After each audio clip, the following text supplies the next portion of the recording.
Welcome back to the Black Table here on the Black Star Network. This is our weekly hour devoted to exploring ideas and subjects of special importance to people of African descent and to everyone working to build a better society. I'm your host, Greg Carr, and we think every week we're providing something that is unique and joining in the work of the Black Star Network to do that work. But today we have something that is singularly unique. We are joined by the founder and the chief executive officer of the Black Star Network in order to discuss his latest book, White Fear, How the Browning of America is Making White Folks Lose Their Mind. And that would be none other than Roland S. Martin. This is the brother who we all know well, award-winning host, managing editor of Roland Martin Unfiltered, the founder of the Black Star Network, the OTT network, a daily commentator in a range of media, including iHeartMedia, is heard all over the country and, in fact, all over the world. A commentator in white media, whether it be ABC, MSNBC, BBC. We met in the wake of his public service. He's always everywhere, all the time, and we could talk about a lot of things. I'm just going to mention one other thing because I know he's ran to talk about this book. He's a member of the Texas A&M University Journalist Ring of Honor, an inductee to the National Association of Black Journalists Hall of Fame. And in 2022, he was nominated and became a fellow of the Society of Professional Journalists. I should also mention that he is a professor, has been a scholar in residence at Fisk University, soon to be joined by Talladega University, has spoken at a number of HBCUs, including many commencements. And of course, he is a member of Alpha Phi Alpha, the oldest and the coldest. Welcome to your network and to Brother Roland Martin. How are you, brother? I'm all good, all good. Glad to be here. Let's get it. We are happy, no question. And I know that was a long introduction, but I tell you what, man, this book, White Fear, in a very succinct way, you have captured so much of what is going on today, and you put it all in historical context. I believe, as you always said, it was Maya Angelou that said that you are a natural teacher. Yeah. And this book is a teaching text, brother. So if you don't mind, maybe we can start with this, because you're constantly processing, and we'll talk a little bit later about how you deconstruct major issues for folk on a daily basis. What was your process in writing this book? Well, it was interesting because Jan Miller is literary agent. I met her at an Emmett Smith golf tournament. They actually sat me next to her, and we were just talking. And Jan has represented Joel Osteen, Bishop T.D. Jakes, Dr. Fields, Cicely Tyson. I mean, she's like represented some major people. And so we're just sitting at the table, we were talking, and she asked me, like 2 or 3 ideas, and she's like, "Oh my God, I love all of those."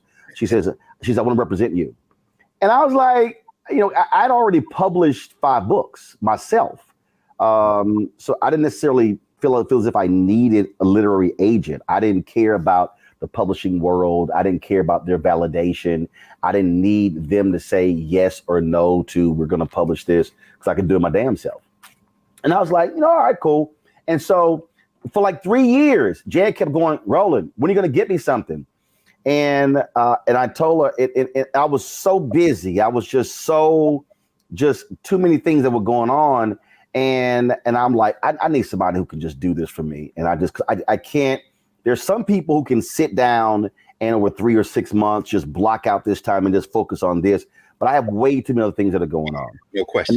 And I was at the NAACP convention in 2018 in San Antonio, and I met a sister who's a publicist who said, there's a woman I know who is a ghostwriter.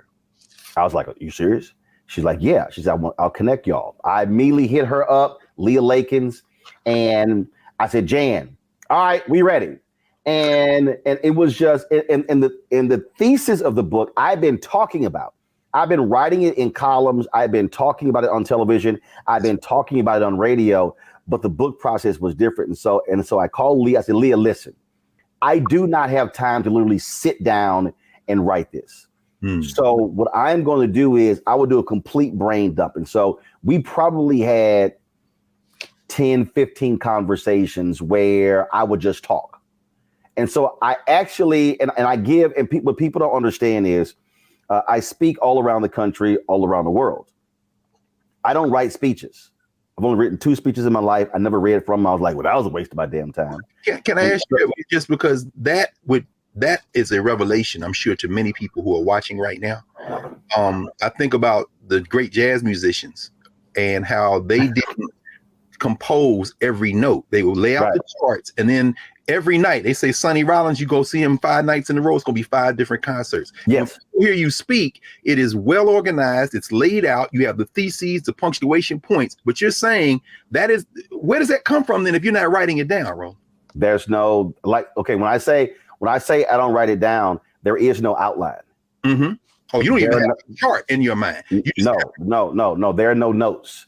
There's like literally none of that.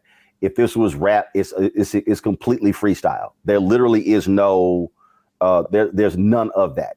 And so I do. I expect that Leah Lakins did a substantial amount of work, but this book is in your voice and it is organized in the logic that you speak. So I don't know how much work she had to do. Right. That's how it was done. So literally, that's why it was funny when I had to do the Audible version. People said, "Oh my God, I love listening to the Audible version because I'm hearing you." And I was like, "Yeah," because I read it like I speak, which is how she put it together. And so for me, it was literally, here's the thought, and I would just unfold it. And then she would ask a question and I would unroll it. And then she would ask a question and I would just talk. And sometimes I would just talk for 10, 15, 20 minutes. And again, what people don't understand, I've done our 90-minute lectures and it's no notes. It's no reference points. It's none of that. You will rarely ever see me like pull my phone out. And if I read something and I'm quoting it, it's because I literally just saw it. Like when I spoke to the NAACP in Spokane, Washington, I was reading the book that you gave me on W.B. Du Bois, his speeches, and I began my speech with his quote in the Hampton Idea speech. Actually, before that, talking about speaking truth. So doing the book is the same way I speak. What I do is I literally walk into the room and I feel the room. I allow it is all spiritual. I discern. And so I walk into the room and I feel I can literally feel the room. I can literally feel what the tension, the drama is, and what this audience needs to hear. Mm-hmm. And so when I speak, there have been moments where I settled on what I was going to say. And let me say, when I settle on what I was going to say, I don't settle on 3 points. I literally come up, this is probably because of my newspaper background. I come up with the headline and then I speak. So the title of my speech drives what I do. And that's what happens. Let me ask you about that as well. And by the way, and that's why this book the same way. So like the title was like point blank, white fear. White fear, no question. And then the subtitle. So I have been talking about this for 13 years. And when I say that when me and John Avlon were at CNN in 2009, that's when this book title, I said, John, we are living in the beginning stages of white minority resistance. Yes. I said, and it's white fear. And so that's what drove it. So that's why it was no stretch to figure out what to call this. It was like, boom, here it is. And then when January 6th happened, because like every time, here's what was crazy. They kept pushing it back. And I kept saying, listen, y'all, white people are going to keep losing their minds.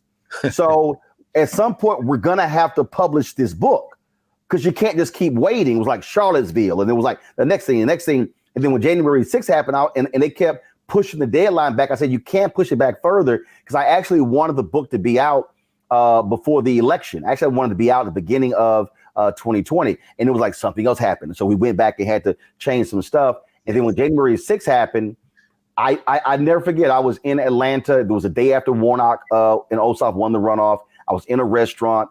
I was with the Warnock campaign celebrating the win. And I was watching it unfold on television. And I was standing there and I was smiling. And somebody's like, man, why are you smiling? I said, oh, I'm smiling. I said, because now the rest of the world now gets to understand what black people have been talking about. I said, this is white fear. And so that's why that image is from January 6th. Yes. And the image you see right here is a white man with his arms outstretched like he's Jesus. And what he's saying, his head back, he's saying, all of this is ours. Is ours. No question. So all of that. So, and again, because I'm an old newspaper guy. So for me, the image and the headline and the subhead, they all have to flow together. So when you see it, you know exactly what I'm talking about. Well, and maybe we can pick this up after the first break, but I do want to ask you now, maybe you can get a minute or two on this. You pioneered the use of the word lie in broadcast media. I remember when you were at TV1, you saying, yeah, they won't call him a lie, won't call him that. Now you pick up the New York Times, the Washington Post, the word lie around Donald Trump. So my question really is, as white fear has this book emerged, what changed, Roland? What changed? What changed was you're the only one saying it. They could not. They could look. The default of mainstream white media is to give people the benefit of the doubt. It's to speak in these non-human, we don't want to, we don't want to, shade it. We don't want to take sides. No. Truth is truth. I mean, again, let me just, it just resonated. And this is real simple.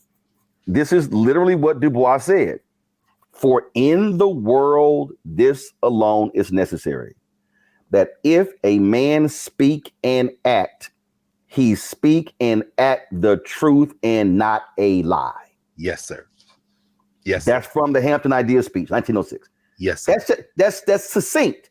And so the problem is mainstream white media does not want to apply real life. If I came home at 2 a.m., my daddy, son, where you been? Right. Now I can sit here. My daddy is not going to say, son, you're stretching the truth. He's not going to say, that's a misconception that you are providing to me. He's going to say, why your ass lying? Why you lying? So mainstream media is like, well, no. In order for us to call it a lie, we have to know the intent of the person saying it. We have to know their intent. No, if I came home at 2 a.m., my intent is to lie so I don't get my ass whooped. Yes. So daddy know the intent because I'm trying to come up with something to explain why I rolled in at 2 a.m. when I was supposed to be home by midnight. So you call a thing a thing. You call a lie a lie. Yes, sir. Well, we're going to pick up with that right after the break. We are here with the founder and the CEO of the Black Star Network, Roland Martin, who just quoted his father, Reginald Martin Sr., who I know is watching this as we speak. We will come back on the other side of the break here at the Black Table. Back in a moment.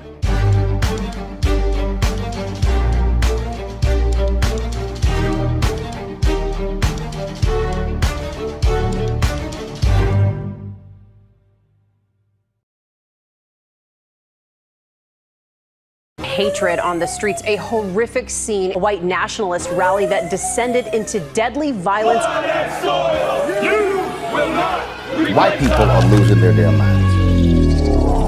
As an angry pro-Trump mob storms the U.S. Capitol, we've seen We're about to see the rise of what I call white minority resistance. We have seen white folks in this country who simply cannot tolerate black folks voting. I think what we're seeing is the inevitable result of violent denial. This is part of American history. Every time that people of color have made progress, whether real or symbolic, there has been what Carol Anderson at Emory University calls white rage as a backlash. This is the rise of the Proud Boys and the Boogaloo Boys. America, there's going to be more of this. Here's all the Proud Boys, guys. This country is getting increasingly racist in its behaviors and its attitudes because of the fear of white people. The fear that they're taking our jobs, they're taking our resources, they're taking our women. This is white fear.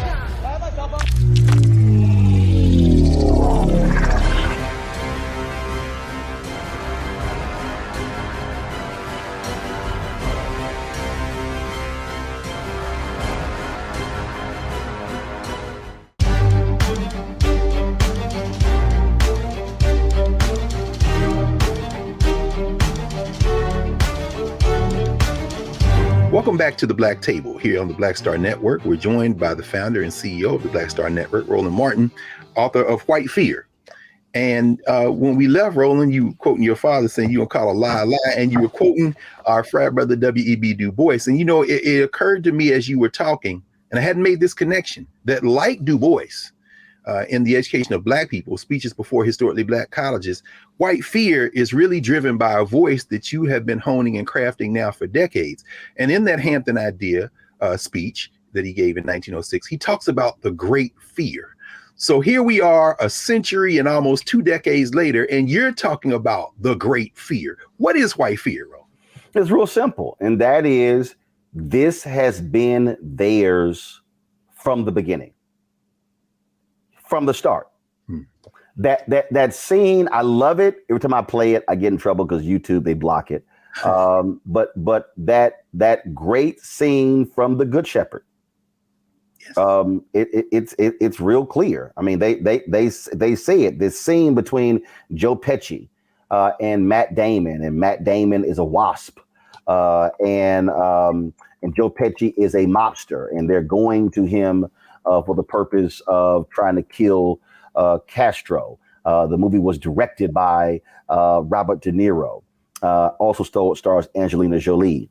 And Joe Pesci's characters, he said, let me ask you something. He said, we Italians got our family. The Irish got this. He said, the Catholics got this. He said, now we got the mean. He said, even the N-words, they've got their music. What do you people have? And without even looking up, Matt Damon says, we have the United States of America. The rest of you are just visiting. So White Fear is, this is ours. We ain't giving this up.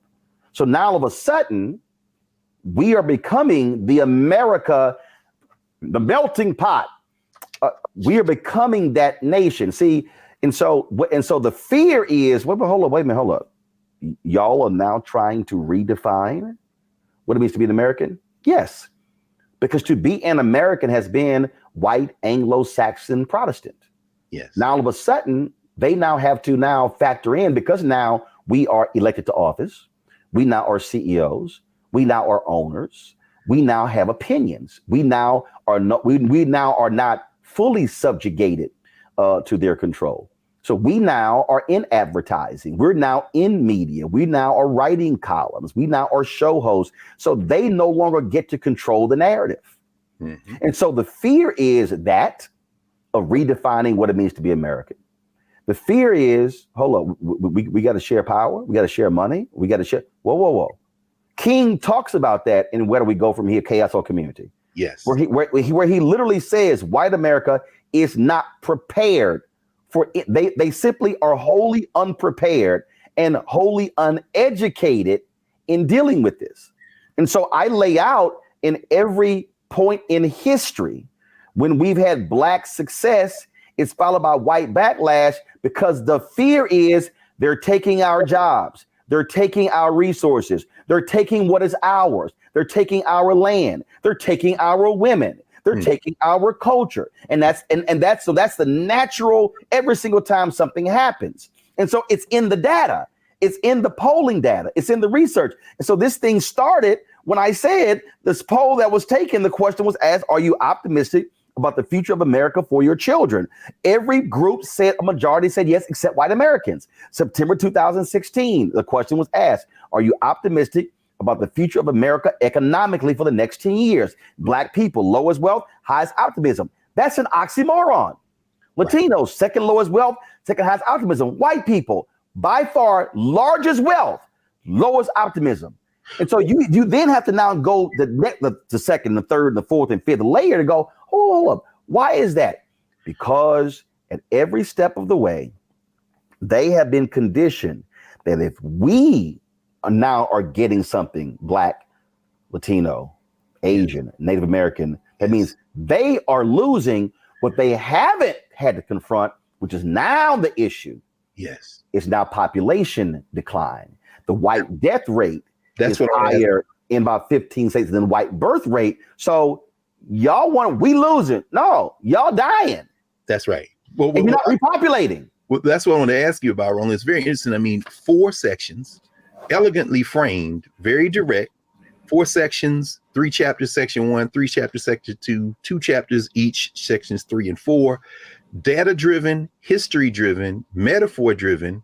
And as we know, we've heard you talk about that metaphor from the Good Shepherd, and that's in chapter 6, I believe. One of your favorite metaphors in section 2. But the way you frame it, and you talk about data, you open the book talking about this 2018 Pew data, and you frame this whole context. You use a number, 2043.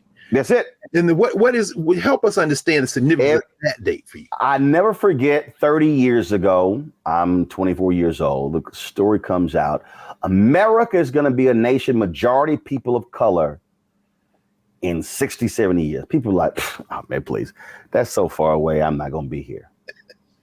Then guess what? 1990 comes, and then 2000 and 2010. And then you have immigration, and then you have legal immigration. And then you have white folks stop having babies, and black birth stabilize, and Latinos having babies, and all of a sudden numbers, and all of a sudden it's like, oh, it's not going to be 2060. It's not going to be 2055. It's not going to be 20. And number kept dropping. And all of a sudden it becomes, it's going to be 2043. So then people kind of like, wait a minute, I might still be here. and now all of a sudden you now begin to see it. You now begin to see the change. You now begin to see people popping up in places. Oh, we're not getting black CEOs and Latino CEOs, and white men start freaking out because we start seeing white women assuming leadership positions, and all of a sudden, like, okay, oh my goodness, what's going on? And then, that was the point when you had 20 members of Congressional Black Caucus, and then it became 30, then it became 40, then it became 50. Now it's 58. The Congressional Black Caucus is the largest caucus in the Democratic caucus. So now it's like, well, hold up. And then all of a sudden, November 2008. Yes, which you really focus on in chapter 1. Help us with that, because you in the first 2 sections, you open section 1, chapter 1 with Obama. Then you turn to Trump in section 2 and whiteness as a kind of currency, that class issue you raised. And then you walk us through history all along. And by chapter 3, you connect Trump to this long arc, borrowing from Ronald Reagan, borrowing from the playbooks, but as you say, you say this thing really hit a critical moment when Obama was elected. Because it came real. Because all of a sudden, and see, this is where a lot of white folks get confused. They go, well, I don't understand. We voted for him. No, a percentage of you voted for him. The reality is Democrats have not gotten the majority of the white vote since the early 1960s. And so all of a sudden it's, whoa. This thing's real. And see, what I lay out with white fear, and this is the mistake that a lot of people make. They think I'm only speaking in terms of, it's these white conservatives. No. It's also white liberals and progressives. Because I dare say, I've experienced a significant amount of racism from white progressives, because whiteness is still the operative phrase. It's perception. So I go back to James D. Anderson's The Education of Blacks in the South, 1860 to 1935. Yes. Slavery's over. White abolitionists from the North. Oh my goodness, we've got to get down South, and we've got to begin to open schools to educate these uneducated, illiterate Negroes. Yes, sir. And they arrive, and 500 schools have already opened. That's right. And the freed slaves like, oh, I'm sorry, we weren't waiting on y'all. Nope. That they were like, well, hold up. And the freed slaves then said, nah, y'all can assist us. That's right. But this ain't like you coming to save us. No. So, in fact, they said, we'll take your money, but we would prefer that you just train us to teach, because we don't want your teachers. There you go. That's and very interesting. And so black folks never, like we weren't sitting around waiting. That's right. So now all of a sudden, what then happens is Obama becomes president, and now becomes real. And now all of a sudden, even white progressives have to now confront wait a minute.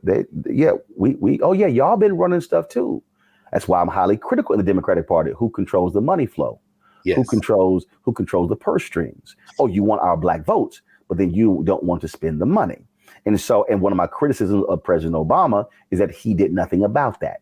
And he allowed that system to actually even get worse because what he did was, because he was black, he did not need the political infrastructure, the sophisticated political infrastructure that's put in place by Reverend Jesse Jackson Sr., Ron Brown, late Dr. Ron Walters, Harold Ickes, and others. And so because he didn't need it, he decimated it, not realizing that he was hurting black candidates during his presidency and after him, because that system that was created, that led to him being able to run, he actually participated in its demise. Yes. And now we're trying to rebuild that. That's a whole separate book. But the thing is, so now when you start talking about white fear, it's, yes, we now have a seat at the table. And so now it then becomes, again, as King talks about, it didn't cost America much to allow us to go to parks, swim in swimming pools, to stay in hotels. He said, the question is now, are you prepared to write that much larger check? And that's the history of whiteness in America, with black success followed by white backlash. It's always like, all right, we give y'all some stuff. We pass some laws. That's about it, though. We ain't doing nothing else. And we're like that scene from Malcolm X. No, like the scene when the cop says, all right, you came and got what you wanted. Now it's time to go. Right. No, I'm not satisfied. That's right. And so that's where we are. And so now what they're having to confront is, wait a minute. Y'all want more? Yes. But why are you asking for more? Because we didn't get enough. Well, what? And it's like, but is that enough? So 5 or 6 years into Reconstruction, look, we passed the 13th, 14th, 15th. We really tired of all. We're really tired. Enough is enough. Oh, so 243 years of slavery that you fixed in 5 years. And then it's like enough is enough. And that is the recurring theme in history of a lot of white folks is we've done enough. What can y'all just drop it? Can y'all just move on? Do you have what are you protesting? Why do you keep look, we gave you that law. Well, no, that law only deals with this. And so now we are now confronted with, we're saying, no. I'm not satisfied. And now the backlash is, but you're now taking, you're taking from me. And what about my children? Your children now have to compete. Because before you could just make the phone call and your kids got the job. Now you got to compete against that well-educated sister and that well-educated brother and that well-educated Latina and a well-educated Asian. Now it's like, well, hold up, wait a minute, hold up now, because we had to ourselves. And before, all we had to do was compete against these poor white folks. And now it's like, what are y'all doing? Yes, you now are going to have to compete. And then now we are state controllers, and now we are requiring diversity standards if you want to participate in private equity. And now we are city treasurers. And because now, why did I mention those two? That's money. Yes, sir. Because if you understand America, if you ain't having a money conversation, you're not having an American conversation. And white fear, the basis of white fear is about money. Because money in America is power. That's a good place to pause. When we come back from the break, we're going to explore another dimension that you talk about, that Roland Martin writes about in his book, White Fear. We're going to tie this to something you just mentioned, Roland, the question of memory, the question of the narrative of America, and really the question being asked, what do you want? And how what we want differs very greatly from what some of these white folk think we want. So we'll be back in a moment here at the Black Table.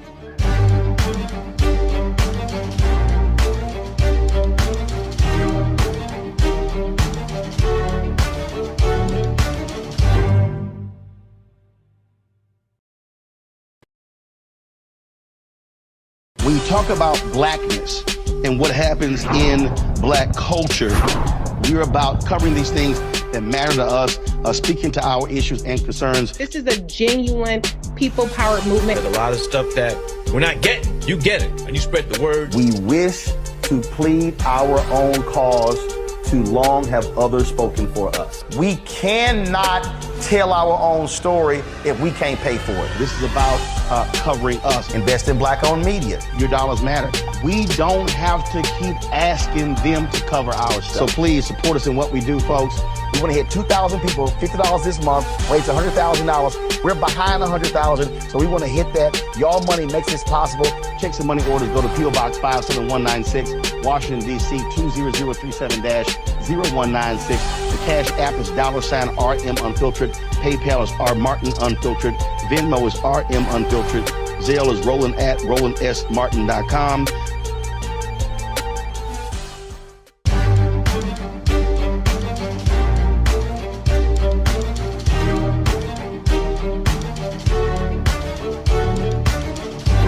Welcome back to the Black Table here on the Black Star Network.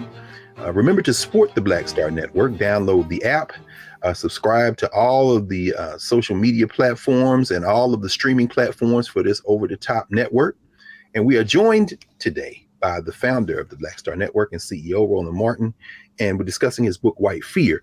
Roland, when we left, you talked about how to understand America, and you talked about money being at the center of this. You know, very interesting. In section 2, you open with a conversation that Toni Morrison had with Charlie Rose, a question where she's trying to help him understand that the objectives of Black people don't clash with the objectives of a different kind of society.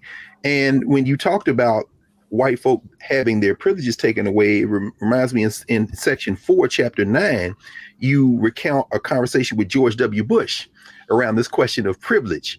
I'm wondering if you might help us understand not only what some of the white elites are afraid of losing, but also, and this specifically relates to chapter 5, when you talk about history, symbolism, critical race theory, is this also a war for how we even think about America?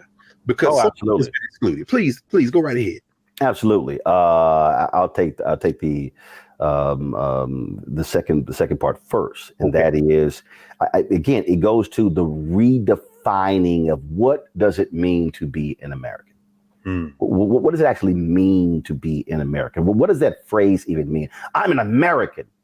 What does that mean? What is the basis of that? In his book, I Never Had It Made, Jackie Robinson talks about why he stopped doing the Pledge of Allegiance and saluting the flag and standing for the Star Spangled Banner, because he's like, I know what I endured. I know what you're thinking.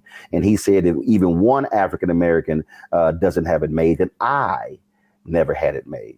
And so what Jackie is talking about is the Black collective. What Jackie is saying is, don't talk about how Jackie Robinson has prospered. But if too many of my brothers and sisters are still being downtrodden, impacted by redlining and racism, then I never had it made.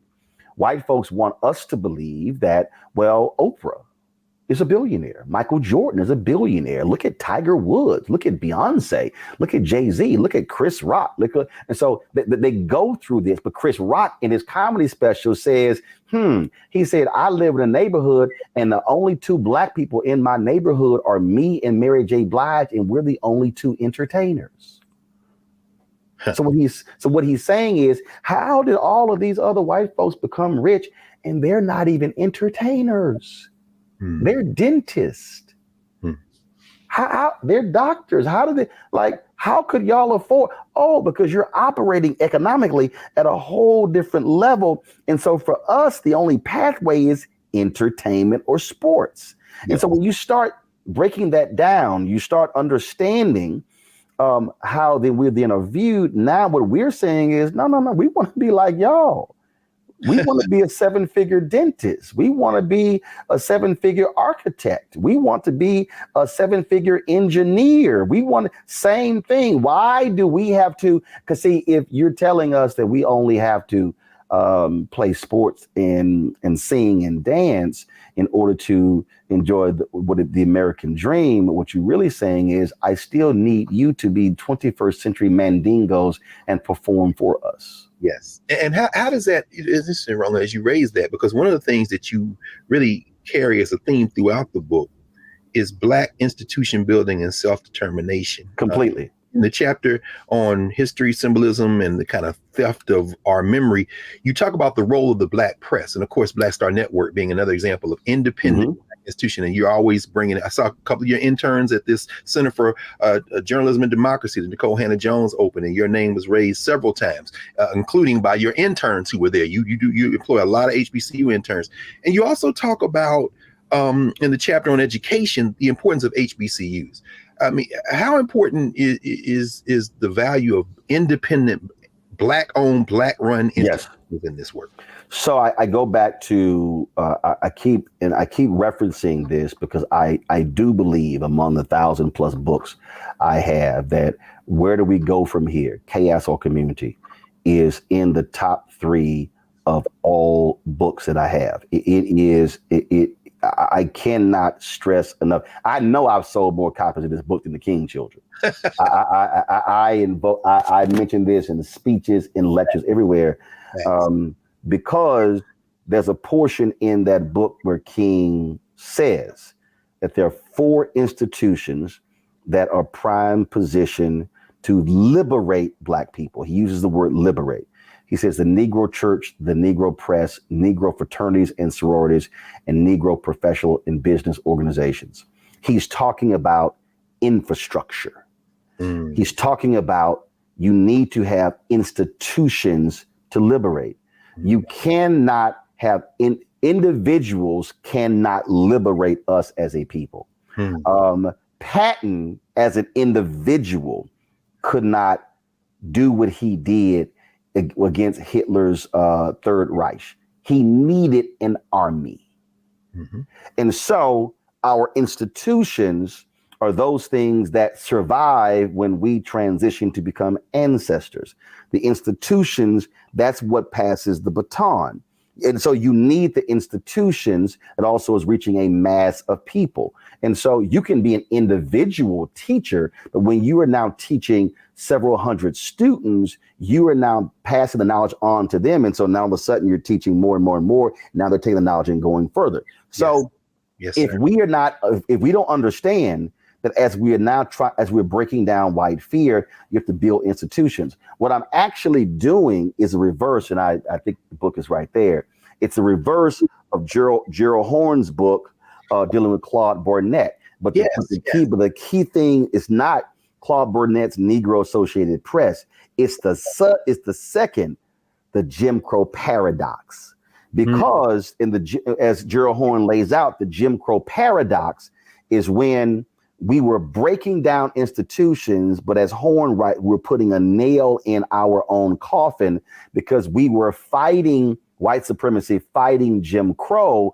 But while we were doing that, we were ending our institutions. I invoked Jackie Robinson a little bit earlier. And so when people talk about, Jackie Robinson made the major leagues, no, it was only called the major leagues because white folks had more money. And they had better stadiums and better lighting and better uniforms and better travel and could afford different food. But the actual major league stars were in the Negro leagues. And so the better talent was in the Negro leagues. They were simply shut out of. So I even don't even want to call it the major leagues. I want to call it white baseball. Yes, sir. And so what then happens? Because of our, and I understand it. Trust me, I understand it. But because we were like, no, we are good enough. We are good enough. And how dare you leave us out? We're good enough. It's like, oh my God, Jackie made the major leagues. Yes. And let me be real clear. I'm not dissing Jackie. Now, anybody who act a fool, just understand this is literally sitting right here. Yes, sir. Yes. Just so anybody act a fool. I'm not dissing Jackie Robinson. I'm not minimizing his impact. But what it was is this no. We're gonna show y'all. Well, you write in the book. What then happens? We do it, and the demise of the Negro Leagues, the demise of an institution. That's right. And so what happens? So we take our Black bodies, but we take our Black dollars. And every Black person in America becomes a Dodgers fan. And so we're filling the stadiums. And so we're overlooking the fact that when Branch Rickey was looking to sign Robinson, he wasn't just looking at Robinson, or he wasn't just looking at Josh Gibson. He wasn't just looking at Satchel Paige. He was looking at the crowds. So the black dollars followed. So for black people, while this has to be redefined or reprogrammed, yes, sir. We have to understand that when we want to flow over to white institutions, we have to realize that what we cannot do is destroy what's our own, because see, when they don't, oh, no, we're not going to cover that. Well, then who's left to cover? Oh, no, we're not going to focus on that. Well, so now we are now asking, please, can y'all please come cover us? Can you know what? Fine. You can't give us an hour. Can we just get 30 seconds on your air? Yet over here, look, Doc, I can tell you, when I went to the Apollo Theater, when the movie Get On Up came out. Yes, sir. This is the perfect example. And I'm not gonna name, I'll tell you offline who the person was. Yes, sir. But here we are at the Apollo Theater. And I appreciate Talitha Watkins, because what she did is she was a puppet. She made sure that my setup was just as prominent as Entertainment Tonight, Access Hollywood. Yes, sir. So with TV One. And so we're sitting there, and this was actually the second time I met Chadwick Boseman. This is where we actually exchanged phone numbers. And so I'm sitting there and I'm interviewing Dan Aykroyd, and I'm interviewing Glazer, and I'm interviewing the Rolling Stone, Mick Jagger. Mick Jagger, yeah. And I'm interviewing Chadwick, and I'm interviewing Spencer. But there's one person who was in the movie who chose not to sit down with me. Huh. I don't know why. Huh. But they wanted to go sit down with Entertainment Tonight. Of course. And I start laughing because I'm like, Entertainment Tonight might give you 30 seconds. Right. I'm gonna give you 10 minutes. That's right. And so see you. The people you claim to be representing are going to see you. So again, so for whatever hang up you had, whatever mood you were in, yes, what you should have done. I need people listening to understand the only reason we even talk about Emmett Till, because Mamie, go see that movie, folk. Yes, Mamie said, "You come with me." It was a black photographer. Yes, sir. I need black people to understand. Yes, sir. We see that image, that iconic image of Bernice King on the lap of Coretta Scott King at MLK's funeral. But people don't talk about how that happened. They don't understand. Oh my goodness. Monetta Sleep became the first African-American to win a Pulitzer Prize for photography. What they don't understand is that the white media employed Jim Crow practices at the funeral. And they said, oh, the press pool, oh, hell no, it's whites only.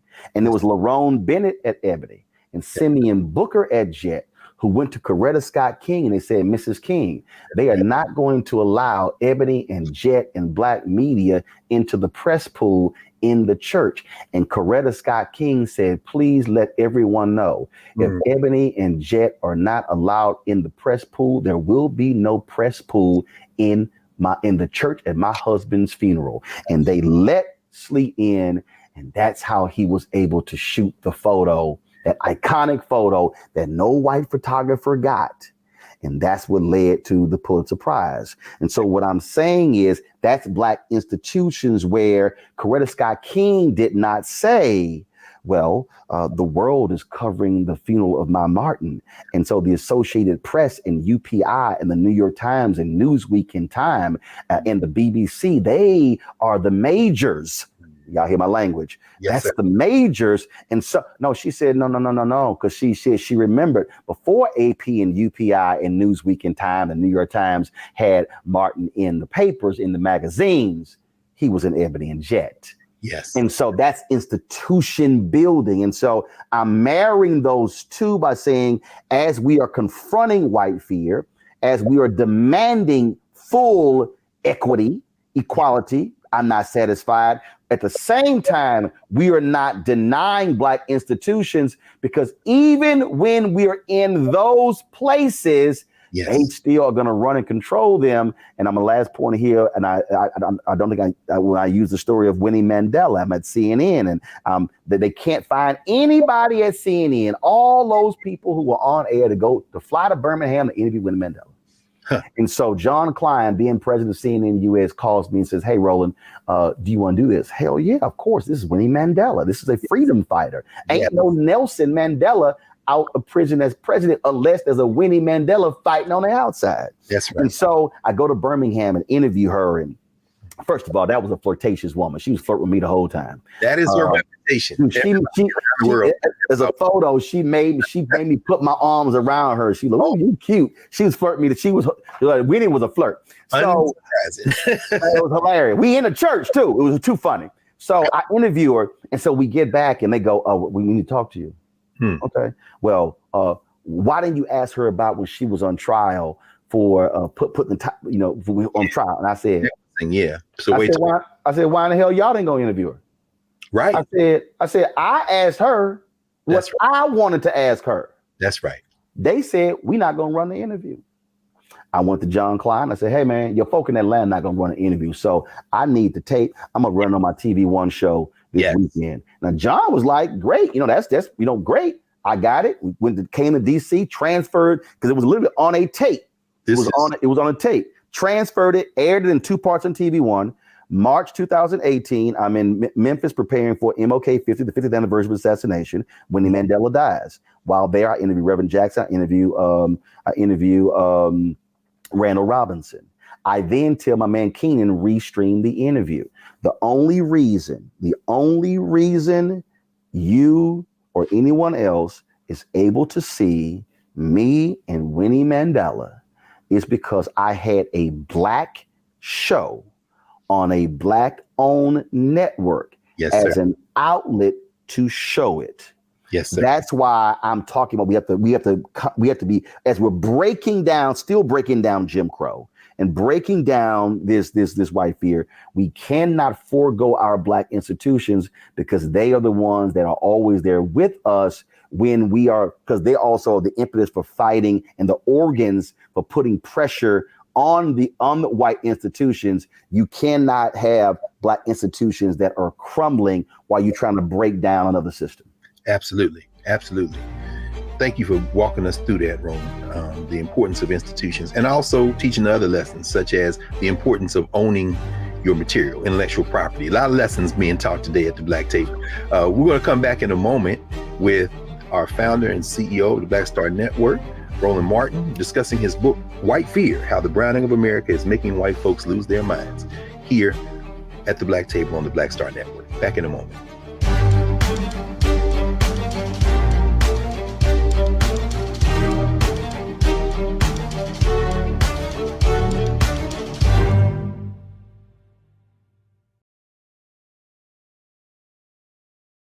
Hatred on the streets, a horrific scene, a white nationalist rally that descended into deadly violence.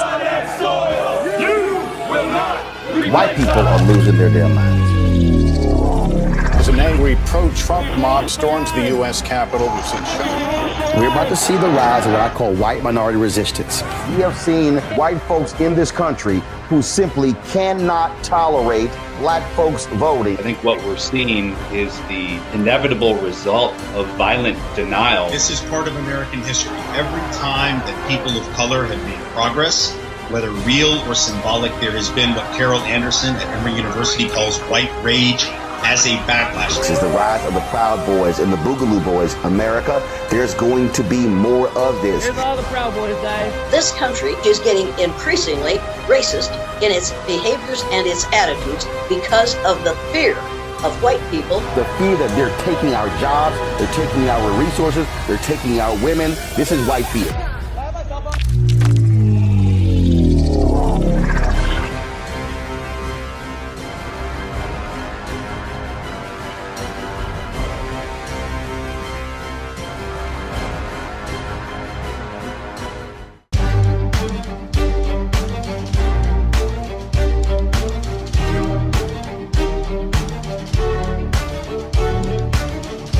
Welcome back to the Black Table here on the Black Star Network. Don't forget to support the Black Star Network in every form. Download the app and stay tuned for shows which run 24 hours a day, 7 days a week, including this one, The Black Table. Roland, you propose a number of solutions in this book, and maybe we could spend the last 4 or 5 minutes talking about a couple of things if you want to mention them. I'll just throw a couple out and you can obviously take it however you want to take it. You predict that Trump was going to run again. He has announced. You identify major issues, voter suppression. You zero in on North Carolina and Alabama. Certainly, we see them back. Supreme Court has been arguing them. We've had a couple of shows on that. And you talk about the fact that there's no good to have a Department of Justice if you're not going to use it. And people are calling on Merrick Garland to move forward. Perhaps if you'd say a few words about what you see coming next in this battle that we're fighting, and how, and you do this in the conclusion, how you expect white folk, Black folk, and other folk to respond. Black people must be fully prepared, because when you back a rat into a corner, it will do whatever it needs to get out of the corner. Yes, sir. We are going to see more violence.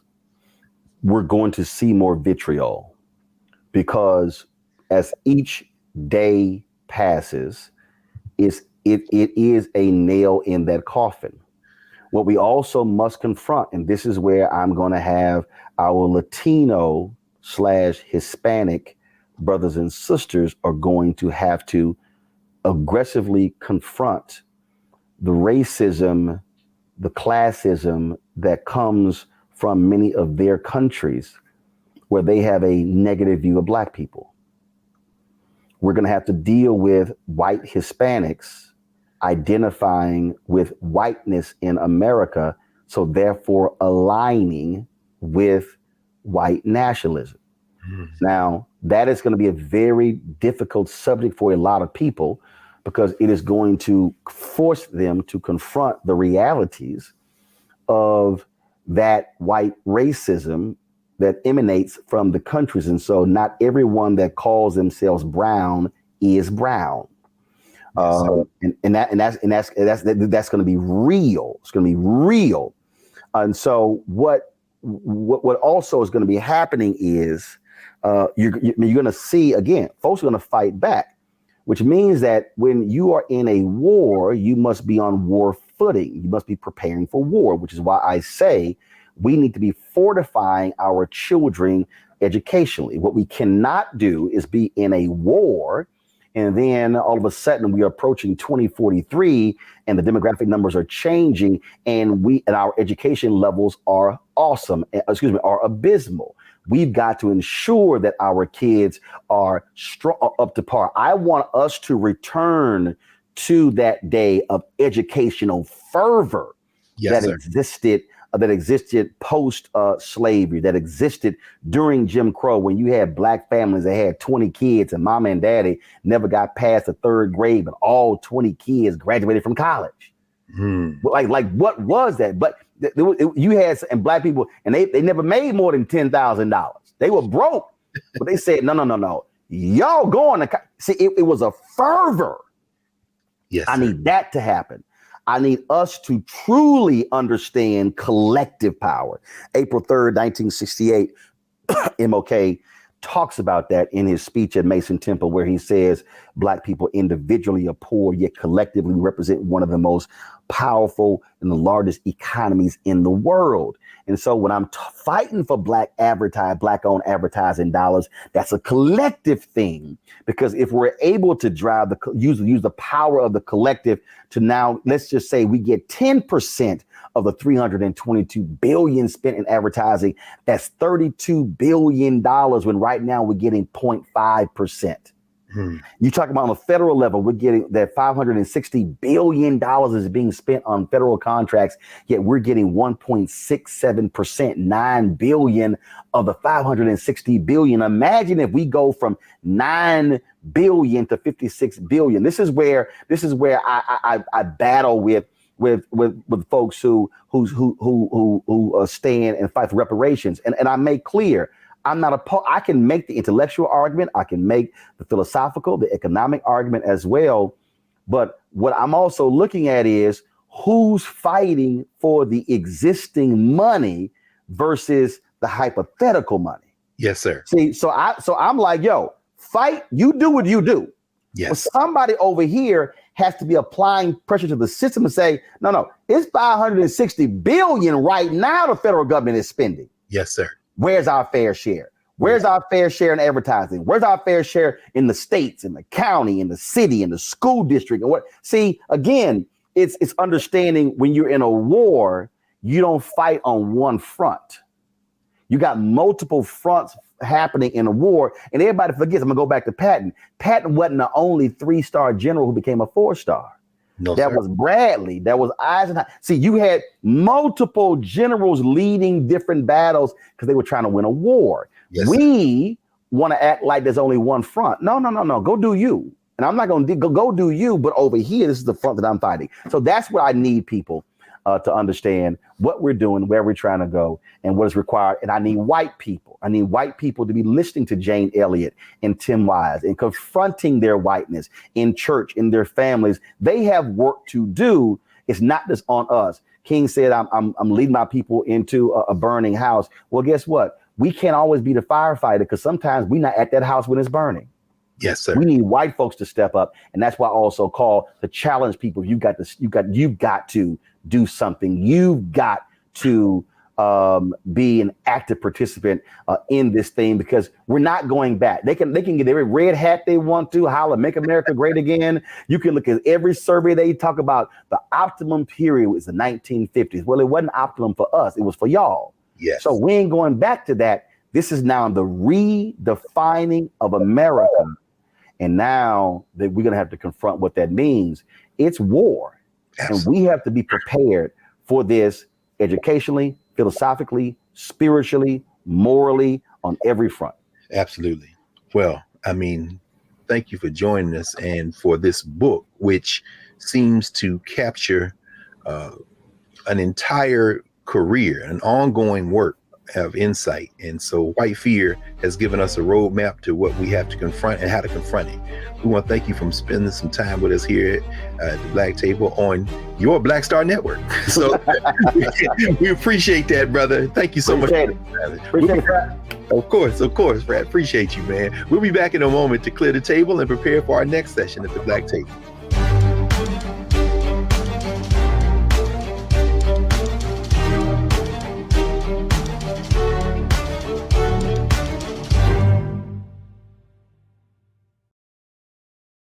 Time to get paid, blow up like Fanbase exclusive audio rooms are here. Now tap, talk, and get paid. Monetize your live podcast and most engaging conversations. You can now create exclusive audio chat rooms only for your subscribers and biggest fans. And as a user, subscribe, listen, and talk to your favorite creators. Now tap, talk, and get paid. Because everyone's a fan of something, and everyone has a fan base. I'm blowing up like you thought out, and if you don't know,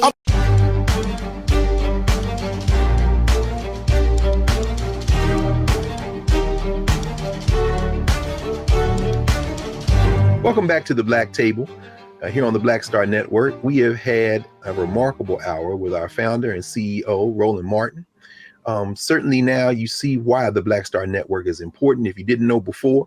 And as he made some closing remarks, he evoked several folk who have endorsed this book, which is flying off the bookshelves. He talked about Jane Elliott, and Jane Elliott said, once we get this information in every classroom in the United States, we will all stop seeing race as real and start appreciating it and appreciating all of us as we are. Tim Wise, who said America is spinning out of control, but William Barber, Reverend, and finally, Roland Martin writes in this book, he says, I want this book to be the rallying cry of change is now, and we are change. So with that in mind and that ringing in our ears, if you haven't downloaded the Black Star Network app, please do so. Share, tell folk globally, because this network is on the march and you understand the importance of Black-owned, Black-controlled media that is truth-telling. Thank you, Roland, for being with us here on the Black Star Network and the Black Table, and we'll be back next week.